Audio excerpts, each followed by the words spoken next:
Join us September 25th, 26th, and 27th for a 3-day special streaming event, Strange Realities, to push the limits of your reality. Featuring authors, academics, researchers, occultists, experiencers, podcasters, and practitioners. All presenting fresh cutting-edge material and research. Streaming live. Featuring presentations by Brent Rain, editor of Alternate Perceptions magazine. Aaron Goulias, host of the Saucer Life podcast. David Metcalf, writer and researcher. Alan Greenfield, author of Secret Cipher of the Euphonauts. Stephanie Quick, writer and blogger. Red Pill Junkie, Fortean researcher and explorer. Tim Banal, host of Banal of America. Guy Malone, iconoclast and troublemaker. Timothy Ritter, host of Strange Familiars. Kiki Dombrowski, author and practitioner. Greg Bishop, author of Project Beta. Jenny Ashford, host of 13 O'Clock. Recluse, host of The Farm. Jack Montgomery, Folk Magic. Joshua Cutchin, author of Thieves in the Night. Reverend Michael Carter, Alien Contact Experiencer. Dr. Future, host of Future Quake. Tony Kale, author of Memphis Hoodoo. Rin Collier, occultist. Soraya Askath, host of Where Did the Road Go? And John Tinney, Ghost Stalkers in Hell. All 3 days, only $20. Tickets and info available at strangerealitiesconference.com. Brought to you by the Conspiranormal Podcast. Conspiranormal.com. Strange Realities.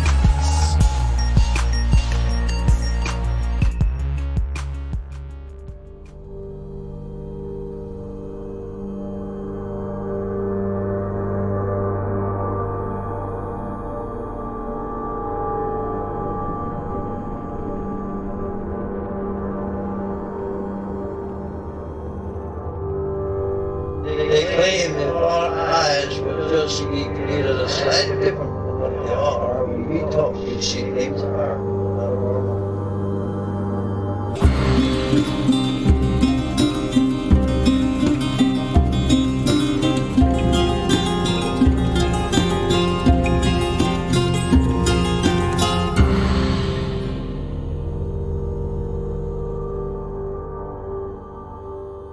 Welcome to Strange Familiars.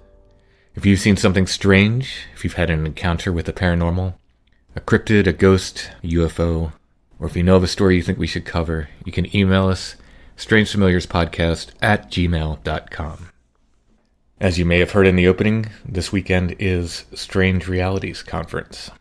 I will be giving my talk on Sunday, but the conference is all weekend long. I think it starts Friday and goes through Sunday. I'm the second to the last speaker on Sunday. Who's the last speaker? Why, that's Joshua Cutchin.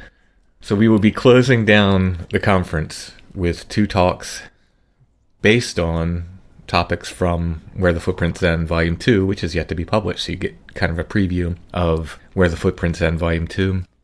Now, how does that work with as far as a writer when you're doing it virtually? Like, will I have to provide things? Will there be only green M&Ms available in the living room? Or? Why, yes, indeed.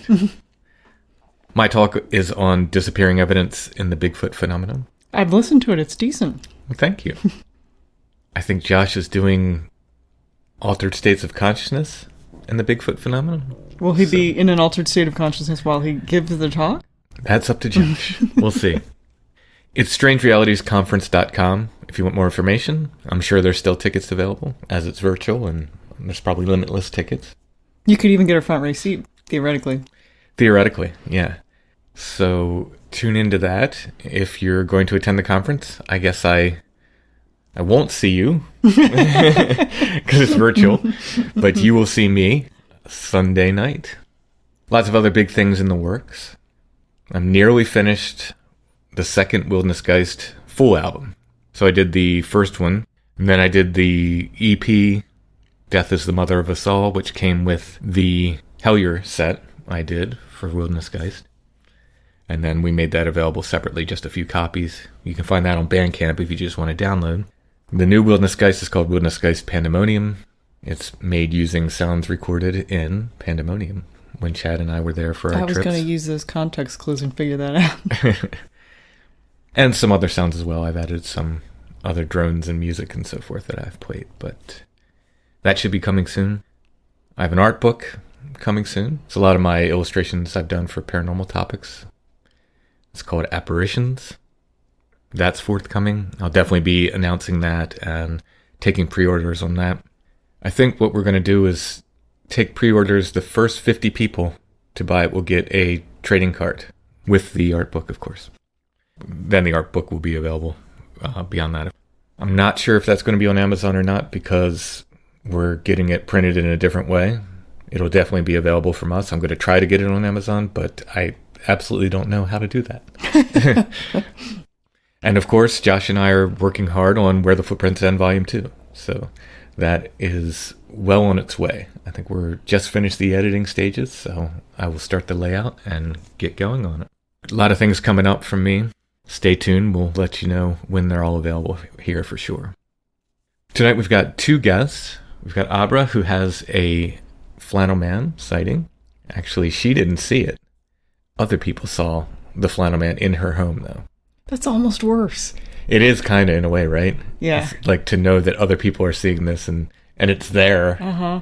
I really like this story too because it's one of those like where she didn't have an idea that this was a phenomenon. Like people who come to it like just purely accidentally. Yeah, she mentioned it as like a ghost story in a Facebook group or something, and somebody saw it and said, "Hey, Flannel Man's a thing. This is the thing," and pointed her towards us.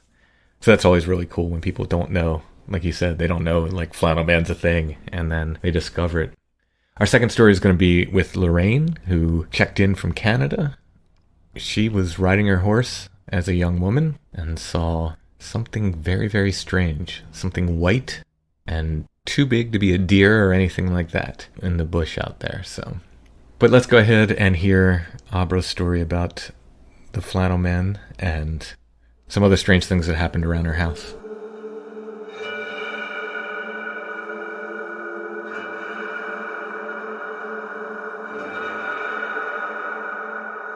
Tonight we're talking with Abra, who has some, what sounds like Flannel Man experiences. Did this happen in the house you're currently staying in? No, this actually occurred in my former residence. Okay. And as comfortable as you are, you can be as general as you want, but about where was this? You can give town, county, whatever you want. Sure. This occurred in my house in Landenberg, Pennsylvania. Okay. So what was going on? Oh, boy. Well, I had a few incidents happen while we were living there. We lived there about 8 years, and we had just had twins. And starting about pretty much after the kids were born, we had a bunch of strange occurrences. But specific to I guess you want to call him the Flannel Man, what happened, our first encounter was we had a friend come over, and she and her husband were sitting having dinner with us, and as she was pulling out of our driveway when she left, she said that she saw from our large picture window on the second floor a man standing there. She said he was very large, very tall, and he was wearing a red and black, sort of a lumberjack looking thing, lumberjack shirt, and I guess you'd call it a flannel shirt, but she said it was like a red and black plaid shirt, and he had a beard, and he was very tall, and he looked sort of like he was from a different time. And she said to me, this was afterwards, and she said that she didn't know who he was or what he was doing there. And the next day she called me and told me this. And I said, I have no idea what you're talking about. And we found that to be very strange, obviously, because there was nobody else in our home except for us. And sure, yeah. Our second incident was really bizarre. My husband was home with our children, and I think we had a babysitter at that point. He was having a friend over. I was not there. I was busy traveling for business, and my husband told me that his friend Steve, who was up from Maryland, was sitting across from him, and they were basically sitting around having a couple of beers after dinner and just shooting the breeze. And his friend went ghostly white, totally pale, lost all the blood in his face, apparently. And he lost his mind. I mean, that's what my husband said. He said he never saw anything like it. He was just frozen. And then he said, I am leaving. I just saw a man in a flannel plaid shirt walk into a wall. and I am leaving. This place is freaking me out. And he literally just jumped in his car and went back to Maryland and drove like 3 hours home. And he never spoke about it again. He was very, very upset about it. Wow.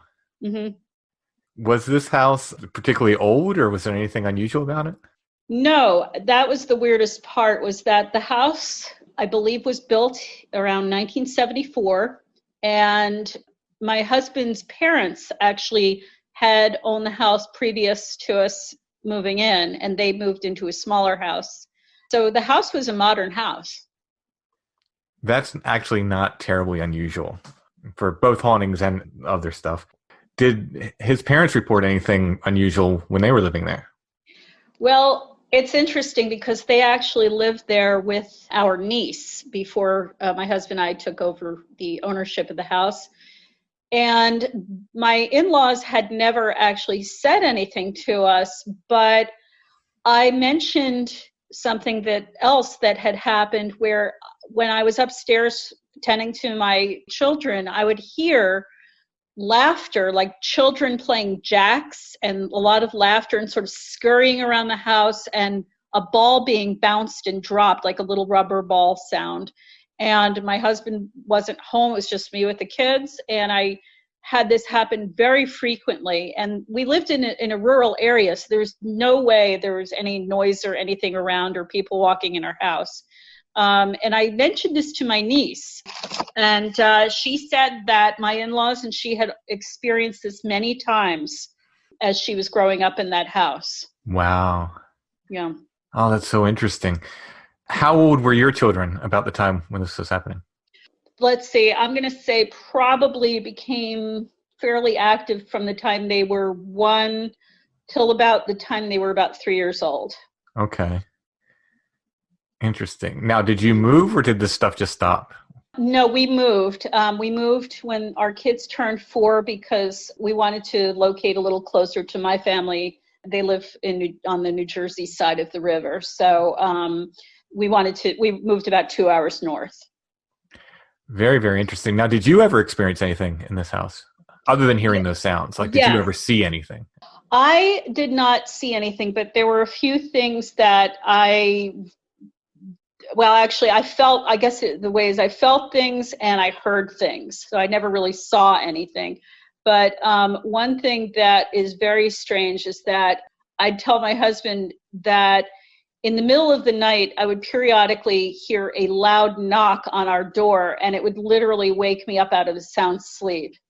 And, he really sort of didn't put any stock in it. And then one night about, I don't know, somewhere around 3 o'clock in the morning, the other thing had always happened around 3 or 4 in the morning. And around 3 in the morning, there was several, I guess, 2 knocks, very, very loud knocks on our bedroom door. And my husband was woken up, and I sort of said, "Now do you believe me?" And he was really upset, and he actually, was very protective of me. And he went out there. I don't know I can't remember if he brought his baseball bat or what, but I think he brought something with him. I can't remember what it was, to the door, and opened the door, and there was nothing there. Yeah. So that did happen, and he was witness to that. The other thing that actually I did hear something else that was very strange. We had a friend over. He's a very tall gentleman from Jamaica, and he was one of our friends. And he and I were talking about how I had experienced these very strange, occurrences, which was like, laughter. And I told him about the knocks and things like that. And literally, when I was telling him these stories, something I only heard one time there, and he was witness to this, was that we had both heard it, and it was a man whistling to sort of calling like a donkey or a horse or something, and jingling like some kind of like a harness or something. And it was like right in front of us. And I said, okay, this is really strange. And he was again quite concerned because he also heard this whole thing. It was very strange. Yeah. Wow. Now, did you ever feel concerned about, having young kids in the house or anything with this? Well, a little bit, because again, we just had so many odd occurrences in this house that I'm thinking about. one of the strangest things that ever happened was that my son, who was just turning 3, and I wasn't sure what was going on with him, but I remember that he was in our home, and my husband was born in Würzburg, Germany, on an army base. And when he was growing up, he spoke German for the first 3 years of his life, but he'd never ever used German with me or my son. And my son was walking around in his room, and he was speaking in German. Wow. And my husband witnessed this, and he just looked at me. He said, "Did you teach him any German?" I said, "I'm looking at you because I don't speak a word of it." Right. And so he started babbling in German, and he just kind of like marched around the room like a soldier, and we couldn't figure this one out at all. You know, we basically put him in front of the TV for Sesame Street. So, you know, he had no contact at all with anything German, etc. So that was also very bizarre. Wow. Yeah, that's really, really interesting. And, Yeah. and did this occur for a long period of time or just once? It happened a couple of times, and then it just stopped. Wow. Yeah. That's interesting. So like I'm also a parent of twins, and I'm wondering how I would receive that personally. You know what I mean? Like if my son was doing that, I'm trying to like actually like I don't know how did you handle it? Like was this a scary thing or? Well, no, I guess I was more in shock than scared. I mean, I couldn't put my finger on what I was witnessing. It was just something that just happened so quickly that I really didn't have any reaction time. Mm-hmm. And when I did mention it to my husband, he sort of said, you know, he is speaking in German and he is marching around like a soldier, and we couldn't figure this out at all. And he said, he was sort of joking, and he said, "Oh, well, maybe it was a past life or something. Maybe he was a German soldier." And I said, you know, anything is possible. I have no idea. Right. Yeah. Do you remember any of the words? I mean, I guess you wouldn't have known, but did your husband know any of the words that he was saying? You know, we never really spoke about it after it happened. But he did recognize it was sort of like German, like sort of not babbling exactly, but he never really spoke about it. No, I don't recall him telling me what he said. Mm-hmm. Interesting. But he recognized it. Yeah. Wow. I ask this of everybody who has these encounters or Yes. you know, with Flannel Man. Have you, or I suppose your husband or even your children, do you know, have you had sleep paralysis experiences? I don't believe any of us have had that. No. I've heard of this. As far as I know, none of us have had that. No. Mm-hmm. And I think the answer is going to be no, because I think you would have brought it up. But I do ask because this is another thing that tends to happen. Any weird encounters with like ghostly or strange, shouldn't be there, black dogs? No. However, and I'm not sure if this is connected, but we did have a series of 3 black cats that would come to us. They would always show up, and they were extremely affectionate to my husband. And again, I don't know if that has anything to do with it, but no, we never had anything like a black dog appear for no particular reason. No. Still very, very interesting stuff. That's so interesting. So moved away and the stuff just stopped? Yes, the things stopped, but something happened to me, which again, I never really took much stock in these things. But after we moved into actually a very old house. Our house that we currently live in was built before the Revolutionary War, or parts of it were. Wow. And then it was added on to around 1790. We live actually right pretty much at the spot where Washington crossed the Delaware. Oh, wow. On his way to, I believe it was the Battle of Trenton. And my husband and I, we lived here for quite some time, but we would periodically go on trips to see his parents, which was much further south. And en route, it was not unusual for me to get very strange feelings and goosebumps, and I could smell gunpowder, and I could taste it almost in my mouth. And this happened when we went I had no idea like what happened on these roads or whatever, but on certain parts of the roads where Maryland meets the Pennsylvania border, there were a lot of skirmishes and there were a lot of things, having to do with slavery and abolition.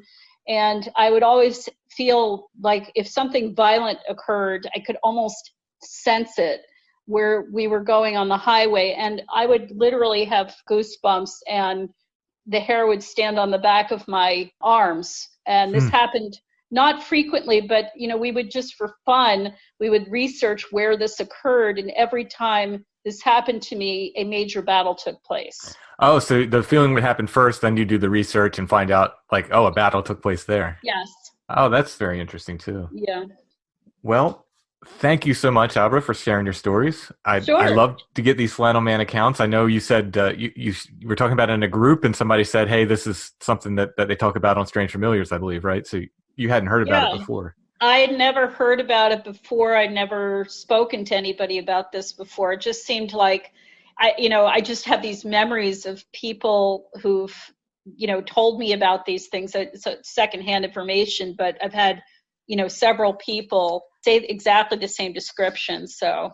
Yeah. And I don't know if it's the same guy people are seeing. I think it's not, because some descriptions have him tall, some short, sometimes a beard, sometimes not. But yes, the checkered shirt or the plaid shirt seems to be the common thing, and the sort of lumberjack look to the person. My wife actually saw one of these entities, woke up and it was standing above us, and we were staying in her childhood bedroom in her parents' house, and she woke up, woke me up screaming. I never saw it, but wow. He was standing at our feet looking down at us. And that was the first time I heard of it. And then some years later, I stumbled across the fact that other people were seeing, this entity or entities that dress like this, whatever it is, and then realized it was something people were seeing all over. So who he is or why, I don't know, but a lot of people are seeing him. Interesting. Well, thank you so much for sharing your story. Oh, well, thank you.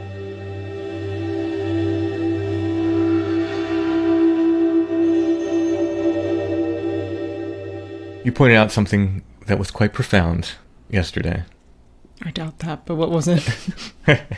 That if you had started with 90 Days to the Perfect Puppy, when we started doing 90 Days to the Perfect Puppy ads, by now, you would have a perfect puppy.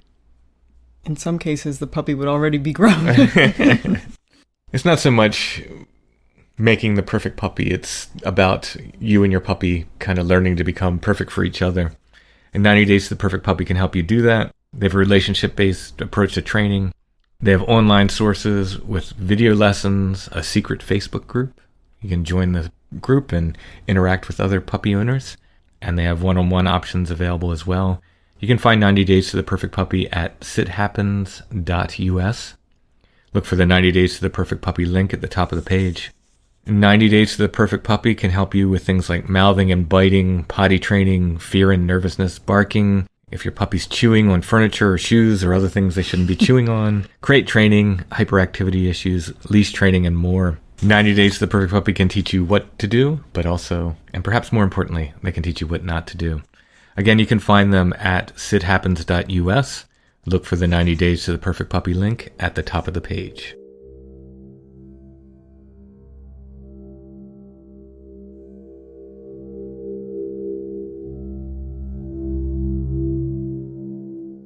Tonight we're speaking with Lorraine, who has a very, very interesting encounter that happened in Ontario. And was this on your family's property? Yes. On and around. I don't know how specific you want to get in the location. You can be as general or specific as you want. But is it farmland? Yeah, I can narrow it down. Ontario's a pretty big place. Right, so it yeah. needs a little bit of narrowing down.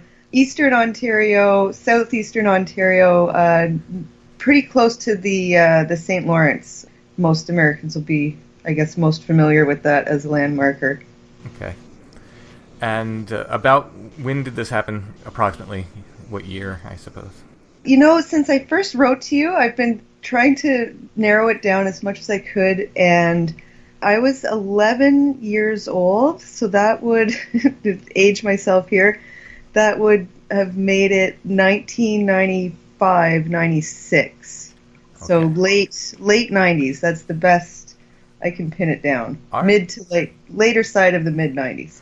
Go ahead and walk us into the story. Give us any background that you think is appropriate to it, and go ahead and walk us into your story. All right. So just a little bit of like more general background and context, I guess, would probably be good to kind of set the scene. Yeah. So the area I'm talking about, very rural. If you're familiar with it nowadays, like I guess a lot of parts of outside of major cities and everything, it's been built up and developed a lot. But back when this, I don't know, experience took place, I guess you would say, it was very rural. So like my family's property was one of 3 houses on like a 4-mile stretch of dirt road. Really very rural, like a lot of farmlands, a lot of cedar forest, a lot of swamp. Not like, northern Ontario kind of total middle of nowhere, but very rural, like not a very dense population. Right, yeah. Sounds actually kind of wonderful. It was really lovely. It still is a lovely place, I should say. Yeah, so my family had that property for probably like 5 or 6 years at that point. My family had a horse farm, so fairly sizable place, good acreage and everything. Yeah, it's hard to know, I guess, because my experience actually kind of comes at the end of this story. So I'll start with, it's kind of something that several family members kind of experienced or had sightings with. So I'll go, I guess, in chronological order would probably be the easiest way to go about it, Okay. rather than jumping around. Yeah, and actually it's funny, since I first wrote to you and knew that we were going to do this podcast, I've kind of like recruited family members, to like jog their memories for me so I can kind of get this as straight. That's wonderful, though. I love when guests do that. Yeah. Well, and it was kind of, like interesting and fun for me too. So anyway, like I said, my family been living there for about 5 or 6 years, very rural setting, very kind of isolated on our little dirt road. And I guess the first instance was something that my stepdad experienced. And he was out off of our property, like a ways down, but, still in the same area. And he was out with the dogs, and off the road, like there's fair amount of trails around there, like either old trails that connected the old farm properties, or like 4-wheeler trails, horseback riding trails, stuff like that. So he was out on a trail with their dogs, not far from the house, and he heard what he said was like a loud crashing through the woods. It sounded like trees being knocked over, like something really large moving through the woods. And the dogs heard it, he heard it, and he said he just kind of caught a very faint glimpse of like something white moving through the trees a ways away from him. But nothing that he could see clearly. Mostly it was just this noise that really got his attention and gave him a bit of a spook. So he just came home, He didn't want to investigate any further. Was out with the dogs, kind of thing. Like didn't want to put any of them in any danger.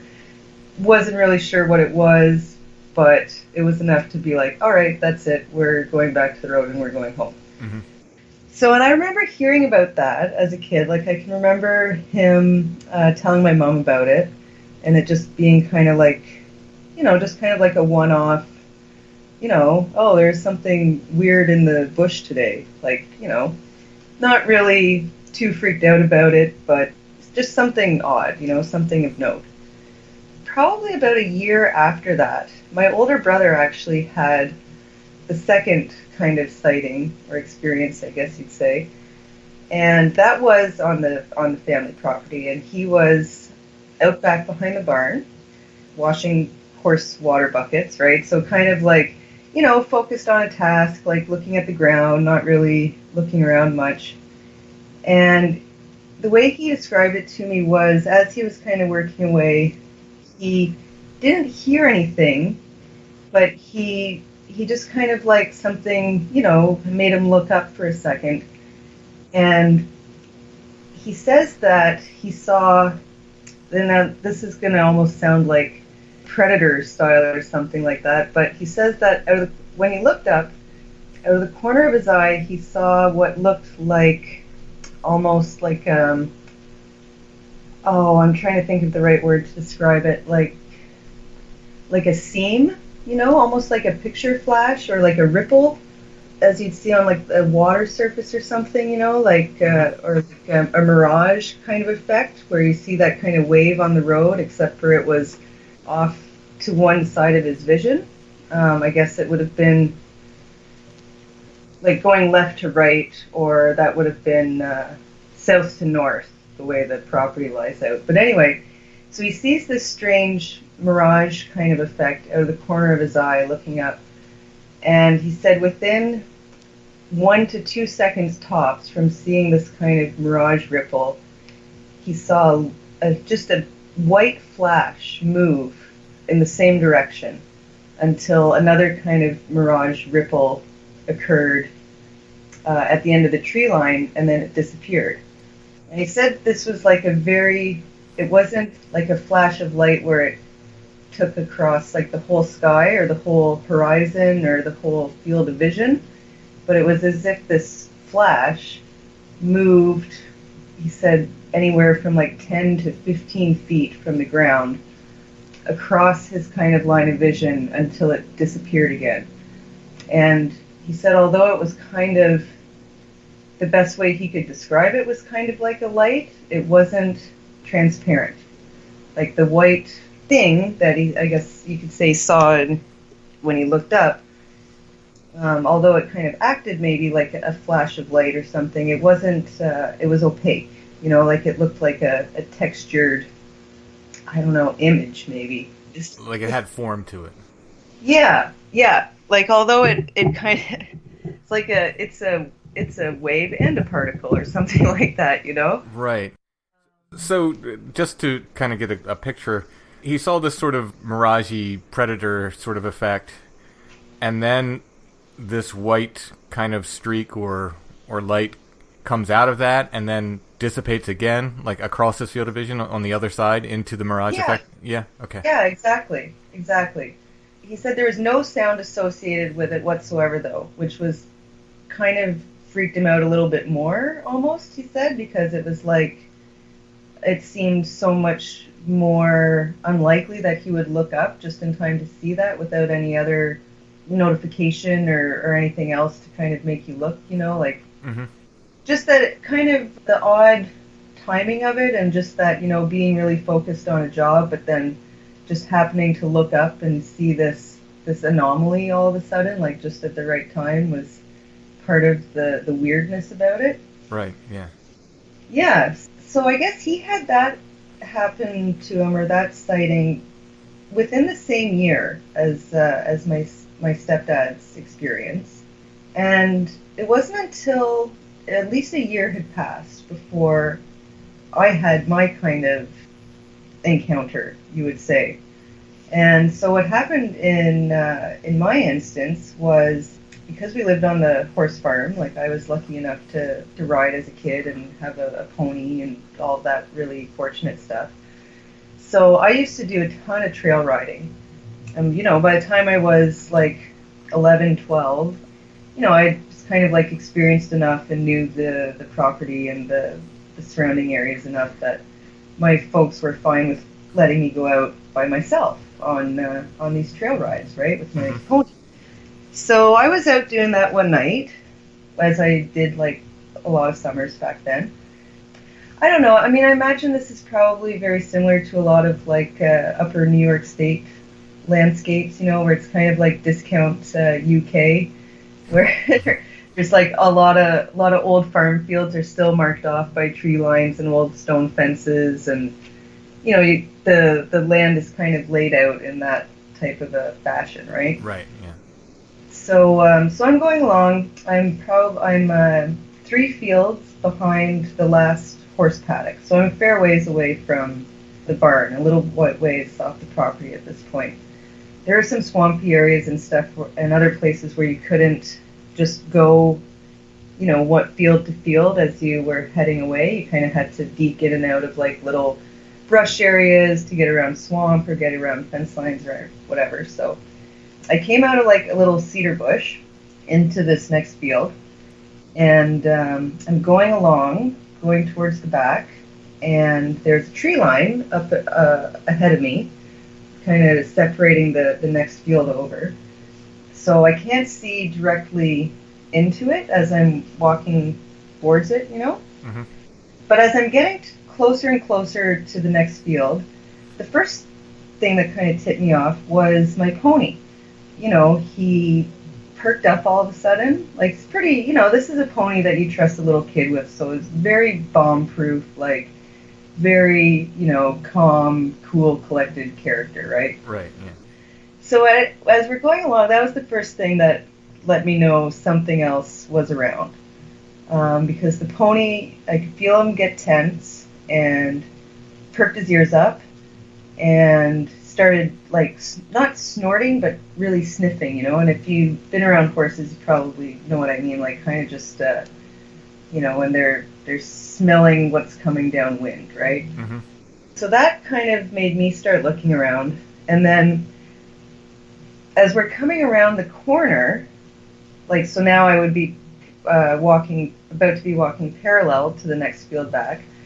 We come around that corner, and there's a break in the tree line where I can see through to what's over in the next field. And it's difficult because by the time I saw whatever I saw in the next field over, my pony had already seen it and decided he wanted nothing to do with it. So it was kind of like, as I saw it, the pony is already spooking and getting ready to run back towards the barn. Mm-hmm. So it was a very brief glance, but what I saw looking over back into the next field was, like, for lack of a better term, basically just this giant white thing moving through the tall grass. Now, it wasn't the way my brother described it, though, because he saw this weird mirage effect, which I never saw, and he also described it as being, like, quite significantly tall, like anywhere from 10 to 15 feet, he said, in height. Seemed to be, like, how high it stretched. Mm-hmm. And what I saw was, I'd say maybe in the 10, 12 foot range, but it was, like, long. It was, I don't know. And it was a little bit skewed because of how tall the grass is in those untended old fields or whatever. But it was very long. And it seemed to be moving almost like a wave. Like, as it was moving away from me, I should say, as it was moving away from me towards the next tree line, it didn't stay uniform in height. It kind of seemed to move almost as like a wave would, like from side to side, like a wave in a bathtub. Mm-hmm. Yeah. Yeah. And like I said, it's a very brief glance, so I probably saw it, do that wave motion twice before, when I looked back, I couldn't see it anymore because the line of sight was gone. But yeah, so very, very long, horizontally. And I don't know, with the grass, I would guess maybe, when the wave motion would come up one side, it would have gotten to maybe 6 feet, from ground up. Mm-hmm. That's a very rough estimate, though. But yeah, definitely not quite the same as what my older brother had kind of described, but very just anomalous. Like, not a kind of shape that you would ever associate really with, like, an animal or... Right. Just lengthwise, though, are you talking, length of a horse or longer? Longer, for sure. Mm-hmm. Like, probably like a horse and a half. Okay. Maybe 2 horses. Okay. Yeah. since that's the kind of since we're already dealing with that kind of subject matter. Yeah. Well, I figured as a kid that'd be something that you would have been familiar with the size of and could probably judge it fairly well from that. Yeah, no, actually, that is a really good context to put it in for me. That does make it a lot easier to kind of narrow it down than just trying to guess feet or inches. Right. Yeah, so anyway, so I see this thing. It scares the absolute crap out of my pony, which in turn spooks me, too. The pony, takes off, frickin' full speed, makes it almost all the way back to the barn before I can kind of, pull him up a little bit. And when we get back to the barn, my mom was outside, and so I start telling her what happened, right? I'm like, oh my goodness, I saw the white thing, I don't know what it was huge, blah, blah, blah. And, she wasn't, super indulgent of the whole thing, but she wasn't just gonna, totally brush me off.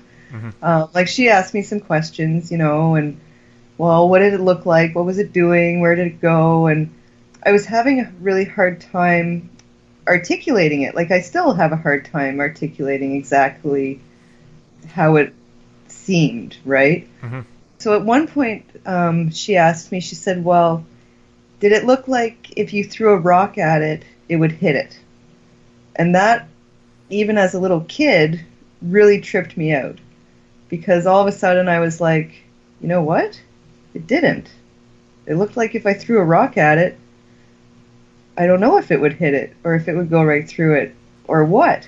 So that part I almost remember just as vividly as the sighting itself. Right. That's an interesting question to ask. Yeah, I think it was because I was just having such a hard time describing, oh, but it was it was moving funny, up and down, and so anyway, and then it's funny actually, like I was telling you, I kind of went and re-interviewed my family about this prior to speaking with you, and I talked to my mom about it again, just to ask what she remembered and everything, and she said the one thing that made her kind of take me more seriously at the time was she said that she had never seen the pony look more terrified. Ah. She said it was really obvious that something had actually unsettled the horse, mm-hmm. and that he was, really worked up. So, and that kind of in hindsight to me, too, I hadn't really considered that as much at the time, but now in hindsight, I'm like, yeah, that kind of is an extra indication of something unusual, I think, because, like I said, this was an older pony, super bomb-proof, the kind that you send your kid out on without thinking it's going to buck or rear or freak out, And, living where we were, too, the horses are used to seeing deer. They're used to hearing coyotes. Not to say that the wildlife won't spook them anyway, but she said it seemed like something a little more intense than any reaction she'd seen before from that horse, It seems so funny to me because in a way it seems very anticlimactic and very not particularly not something you can really draw a lot of conclusions from.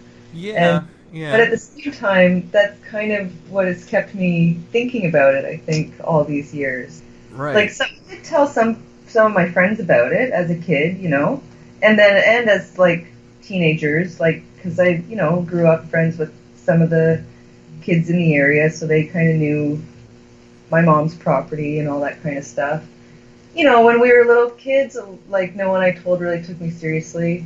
It was just yeah, you're making stuff up or whatever, One of my friends later on suggested that maybe it was a snowy owl, because we do get snowy owls in this area, but there's no chance that a bird could have been that big, that would be that would be mutant snowy owl territory. Yeah, at that point it might as well be something paranormal if an owl's that big anyway. Yeah, exactly. Yeah. Yeah, and I'm sure someone has suggested moose to you before.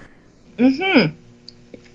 Well, that's another kind of interesting, follow-up, is because, years and years later, my husband, who's from the same area but older than me, so, when I was like 11, 12, riding my pony through the countryside, his friends were old enough to be hunting already, right? Mm-hmm. So he actually had, when I told him about this story, it totally like rang this bell in his mind, because he had a friend who used to hunt in that same area. He can't really narrow it down to what year this would have been, but it was, I'd say within like a 3 to 4 year range of the sightings that my family had. He said the friend he had who used to hunt out there claimed that he saw a giant white moose in the bush, which is the closest thing to an explanation that I can think of for what I saw and for what my stepdad saw. Mm-hmm. The crashing in the bush, that could very well be a really big moose, because they are monstrous. Like, they get huge. And I was thinking maybe if it was a moose in some kind of stage of like getting up or something, like, because I've looked up albino moose since then, and they can be absolutely pure white, like even the antlers.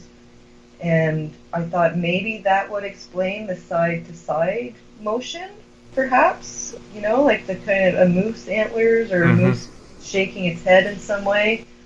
That's one possible thing. But I mean, even an albino moose sighting is extremely rare. Oh, yeah. It's still amazing. If that's... Yeah. I mean, it sounds like there's something more to this. There's something that was particularly... not even necessarily disturbing, but, unique, or something about it told you, even as a kid, like, pay attention to this. Something's not right here. Yeah. And the thing, too, there was no sound. Well, I mean, not that I could hear. Like, when I was out riding and saw this thing, whatever it was, like, it didn't make any noise. I don't remember hearing it. Mm-hmm. Like, if, a horse or a moose is, kind of running, maybe not at, like, maybe it would have to be at a full kind of gallop or something. But, you hear that rustle, you hear the weight of the hooves hitting the ground. And I don't remember any sound being associated. Very interesting. Yeah. I saw something one day, and it's we don't have moose here in Pennsylvania, not anymore. Long, long ago, many, many centuries ago we did, but not for 200 years. And I saw something one day, and I did hear a sound which made me look up, and I saw this thing. It was huge, way bigger than anything that should be here in the woods. And my first thought went to moose, because I had seen one in Massachusetts. My friend had a cabin out there, and we'd seen one, and it was... They're different. Having grown up on a farm myself, and not seen a moose before, you think, like, oh, big horse or something, And they're bigger. They're Oh, yeah. Yeah. Yeah. And that's the feeling I got from this. Whatever this thing was, I saw... was like, whoa, that's a moose, which is absolutely impossible. Whatever it wasn't a moose. But anyway, it made no sound then. It shot very fast. It ran away from me through the brush in this very, very brushy area, and it didn't make a sound going through the brush. So I find that really, really interesting that you note that. Yeah. Yeah, well, I mean, it's like I said, it was, it's so anomalous to me that I'm not really... like comfortable pinning it down in any way. Mm-hmm. You know what I mean? It was very strange. It was very significant, obviously. Like, I think it's something I'll always remember. But, I mean, I guess the moose is the best kind of, for lack of a better word, reasonable explanation, right? Right. And the fact that my husband's friend thinks that he saw, like, a big albino moose hunting. And he's, the way my husband remembered his story too, like, he didn't see it clearly. It was something he saw from a tree stand, while he was deer hunting, and kind of saw it, moving off through the trees. Unfortunately, I couldn't get in touch with him, get any more details on that particular story from the area. Right. But yeah, and even, I was looking into kind of, albino moose, and they do have a lot of significance for, like, Native and Indigenous people from this area and from the east coast of Canada, too. Mm-hmm. They're considered like a spirit or a totem animal that comes as either as like a warning to people or as an ancestor sometimes, kind of come back to show themselves, I guess, to their descendants. So, even that in itself could have some kind of extra significance, I guess, depending on how you look at these things. Sure, yeah. How far away would you say this thing was from you when you were sitting on your pony? About almost a field length. I know, I'm sorry that that's so general. Mm-hmm.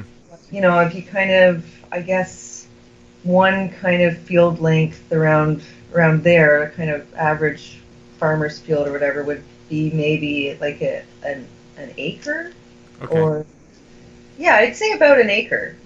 So it's about half an acre, 3/4 of an acre away from me. Okay. Because it was about 3/4 of the way to the next tree line, 66 feet. So yeah, it probably was about 50 to 60 feet away. Okay, so that's fairly close. That's close enough to. Well, obviously you didn't determine what you were looking at, but I think it was something very normal. It's certainly close enough to recognize. Oh, that's a deer, or oh, that's Yeah. Yeah, exactly. That's very interesting. Now, did your family have any more strange encounters around that property? Nothing like that. Nothing involving the white thing ever again. Mm-hmm. But my mom, although she was the only one in the family that never saw the white thing, and it sounds really corny to me almost to be calling it that, but I mean, for lack of a better term, right? So she was the only one in the family that never saw that. But years and years later, she did see some weird lights around the house at night. She said she woke up one night and out her bedroom window, she saw several like white balls of light like pass by the window about 2-3 in the morning, and whether that's related, whatever that was, I have no idea. It was quite some time after, though. Mm-hmm. That's very interesting, though. I don't know what the light phenomenon is, the weird lights, but it does seem to accompany all manner of other strangeness. So is this property still in your family? Yep. It's very different now, unfortunately. Like, not the property itself, but the surrounding area has changed a lot. Mm-hmm. It's not a dirt road anymore. It's paved. Every spare lot along it has been bought and had a house built on it. So, yeah, it's a lot different now. But, yeah, it's still there. Yeah, I've known other, because I grew up in the same small area most of my life. So, I've heard other stories from other people in the area. They're kind of weird experiences. Nothing like what my family experienced, but I knew of one guy who said he had a UFO sighting fairly close to where my family's property was, but nothing else kind of specific to that property or in that same vein of experiences that we had. I did have someone contact me now, and when you told me about this, when you messaged me about this originally, I said, I've heard something like this before, and this was very early on in the podcast, and I cannot find the email. I'm pretty sure that a person emailed me. I'm almost positive they were from Canada. What province, I'm not sure. But I'm almost positive they were from Canada, and they talked about a white animal, just like an unidentified animal. It was definitely white, and I believe they said it moved in an undulating motion. Really? Yeah. Oh, see, that's so fascinating to me because it's not like I've kind of been out there looking for similar experiences in any kind of dedicated or systematic way, but, I've grown to become really interested in, like, fringe and paranormal topics and stuff like that. Like, I really enjoy your podcast and others that deal with similar topics and stuff, and I have had yet to hear anything that kind of came close or resembled what had happened to me. So, I mean, that's fascinating. Like, it's one of the main reasons I was excited to talk to you, because I was thinking, well, geez, maybe through this I'll hear, some other similar story or something. Maybe someone has some similar experience that could kind of... I can't guarantee it, but most likely someone will come forward. And I'm hoping this person, whoever it was, and I don't know whether they didn't want to come on and tell their story, or sometimes I lose the thread. It's a one-man show, and I get a lot of email, and sometimes I just lose the thread, and I might have dropped the ball. But I'm hoping whoever it was is still listening, they will hear this, and they will contact me, because it sounded so familiar, to the point where I thought, did you already contact me about this? And no, you hadn't. So hopefully this person will hear it and contact me again, but even if not, I will not be surprised if someone else doesn't contact us and say, I've seen something like that. As bizarre as the disembodied legs are, and we've gotten 2 stories of that so far, I'm now getting fairly regular disembodied leg submissions that people have seen. Really? And that is just so bizarre. It's like, what a bizarre thing. Yeah. So well, what spurred me to contact you was hearing, I'm sorry I forget the guest's name, but a guest from Washington State who had a story about, and it was kind of interesting to me too, because he was around the same age in his story as I was when I had this sighting or whatever. His story about being out, in a kind of like semi-rural wooded area, and seeing this big white creature on the trail. And just the fact that it was white, and kind of some of the other similarities in the story, but that in particular stood out to me because I don't know, it just seems like that's never, like I've heard other accounts of people seeing that kind of mirage or predator effect in the woods before. Lots of like weird crashes, lots of, whether they're like Bigfoot or cryptid sightings of all kinds, but never anyone saying, especially not in this region of the country or the continent even, saying, it was something white. So that really stood out to me. And then the other part of his story that really, it wasn't kind of like page for page similar, but just the fact that he said later on, reminiscing about this encounter with one of his friends who was there at the time, that his friend had remembered it as being a black entity. Yes. Not a white one. And that really resonated with the kind of question my mom had asked me about, like if you threw a rock at it kind of thing. Like, for some reason that suggested to me like a similar kind of, spiritual or supernatural property of some kind. Yes. So that story really, like, that's when I had to write to you and be like, I got to tell someone else about this. Yeah, that's one of my favorite Bigfoot encounters for that exact reason. The fact that these 2 guys were both affected deeply. And by the way, there was a third guy there who says he saw nothing. So, right. What do you do with that one? But these 2 guys both agree that they saw, a big hairy monster, but can't agree on the color of it. They're literally opposite on the color of it, and its intentions.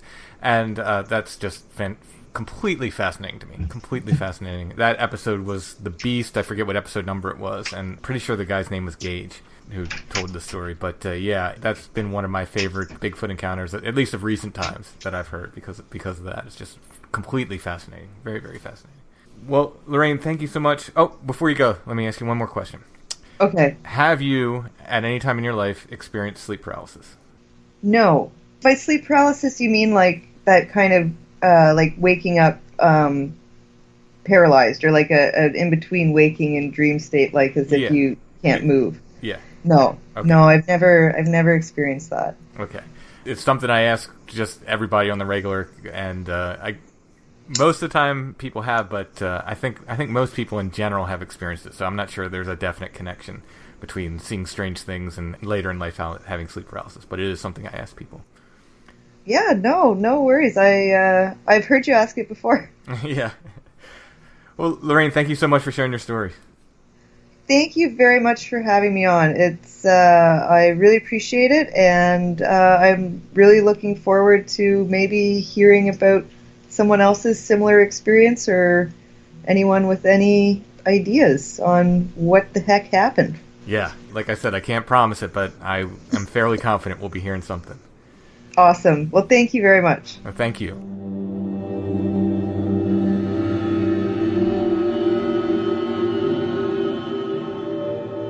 I want to thank our patrons who make Strange Familiars possible. Thank you so much, patrons. Thank you for all you do. Thank you for your support. We literally could not do the show without you. If you want to help us make Strange Familiars and get extra shows besides, I think there's almost 60 of them right now. We're headed to 60 patron shows soon.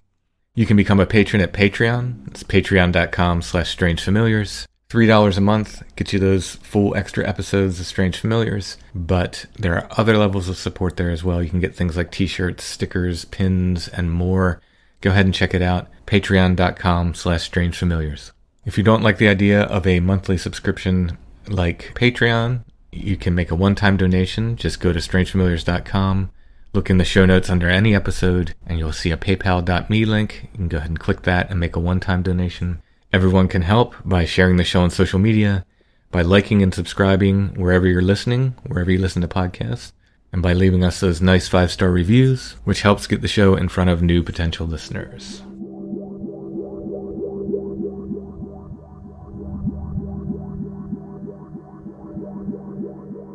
I want to thank Dark Matter Digital Network for their donation. Thank you.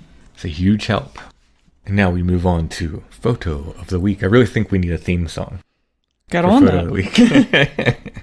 Back to the stereo views, which I have to say, I think you've softened on stereo views lately. I think I know, in times past you're kind of like, they're just stereo views. Yeah, but I really there's some really unique imagery, and I just like the format. You know, like I mean, and it's still lost media. Still counts as an old-timey photograph. Absolutely, yeah. So when they were making stereo views back in the 1800s, did they have to hand glue these on the cards? All the photos are hand glued on the cards, and they would have been hand printed. You know, one at a time. Basically, a human is printing these photographs. Yeah, so a lot of work goes into making stereo views. Yeah, a lot of work, and that's why you occasionally get different and better prints. Yeah, I've seen the same stereo view, and sometimes just from the left to the right, you can even see like the contrast is just ever so slightly darker on the right side than the left. Look at her face. Mm-hmm. Yeah, so there are just ever so slight differences that make them unique. So this one sort of echoes the famous spirit photography that was common in the Victorian era, and this is an angel overlooking a little girl sleeping on a bed with a crazy quilt on it. Yeah, I initially thought that this might have been a post-mortem because the girl's there. It is not. She's just asleep, or probably fake asleep. Mm-hmm. But it has this ghostly kind of angel above her. The card's titled Her Guardian Angel. There's a whole poem on the back, printed in perhaps Southern vernacular, and a little explanation about the card and a little story about a girl and her guardian angel. But I chose this one just because of its very ghostly nature. You can see an image of the stereo view card if you go to the show notes under this episode at strangefamiliars.com. Click on that image, it'll take you to our Etsy shop, where you can find this and a few other photos of the week which are left from previous weeks. You can also find artwork, copies of my books, copies of my music, and more there at Etsy. It's shop name Lost Grave, or you can just look up Strange Familiars. We should come up. I think that's it for this week. Again, if you're going to virtually attend the Strange Realities Conference, strangerealitiesconference.com. I will be speaking on Sunday. Otherwise, we will be back soon with another episode of Strange Familiars.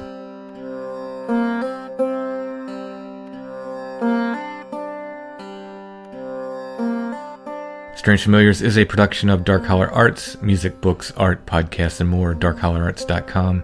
Intro and background music is by Stone Breath. Go to stonebreath.bandcamp.com for more. We're on Facebook, facebook.com/strangefamiliars, where you can join the Strange Familiars gathering group.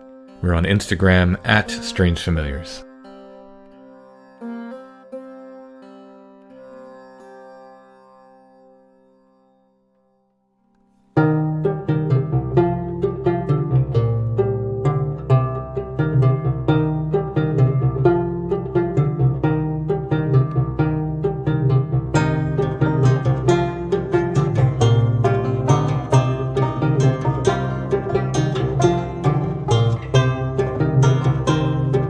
I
Red balloons